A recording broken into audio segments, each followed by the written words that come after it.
Chapter 15.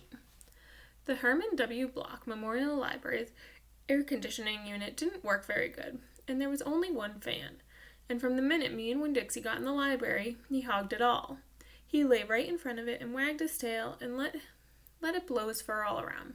Some of his fur was pretty loose and blew right off him like a dandelion puff. I worried about him hogging the fan, and I worried about the fan blowing him bald, but Miss Franny said not to worry about either thing. That Winn-Dixie could hog the fan if he wanted, and she had never in her life seen a dog made bald by a fan. Sometimes when Miss Franny was telling a story, she would have a fit.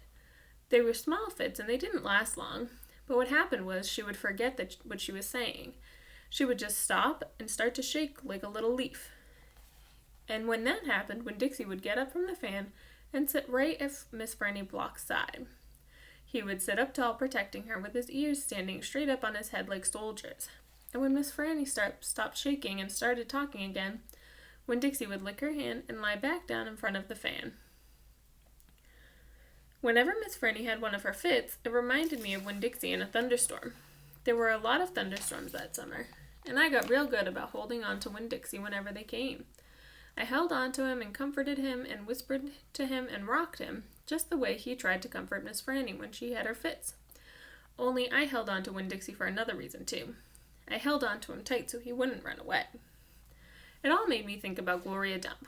I wondered who comforted her when she heard those bottles knocking together, those ghosts chattering about the things she had done wrong.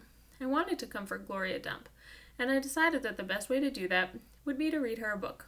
Read it to her loud enough to keep the ghosts away.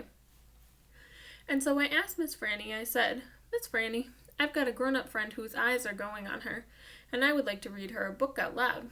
Do you have any suggestions?" "Suggestions?" said Miss Franny said.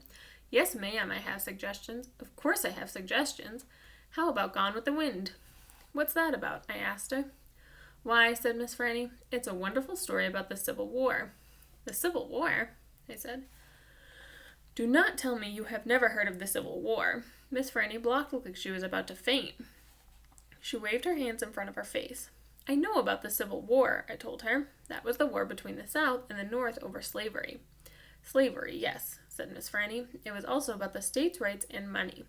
It was a terrible war. My great-grandfather fought in that war. He was just a boy." "Your great-grandfather?" "Yes, ma'am. Litmus W. Block. Now there's a story." Winn-Dixie yawned real big and lay down on his side, with a big thump and a sigh. I swear he knew that phrase, "Now there's a story," and he knew it meant we weren't going anywhere real soon. "Go ahead and tell it to me, Miss Franny," I said. I sat down cross-legged next to Winn-Dixie. I pushed him and tried to get him to share the fan, but he pretended he was asleep, and he wouldn't move. I was all settled in and ready for a good story, when the door banged and a pinch-faced Amanda Wilkinson came in.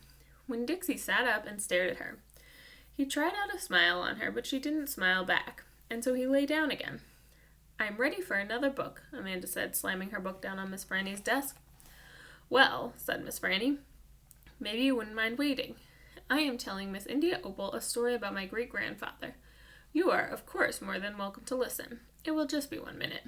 Amanda sighed a real big dramatic sigh and stared past me. She pretended like she wasn't interested, but she was, I could tell. "Come sit over here," said Miss Franny. "I'll stand, thank you," said Amanda. "Suit yourself," Miss Franny shrugged. "Now where was I? Oh yes, Litmus W. Block."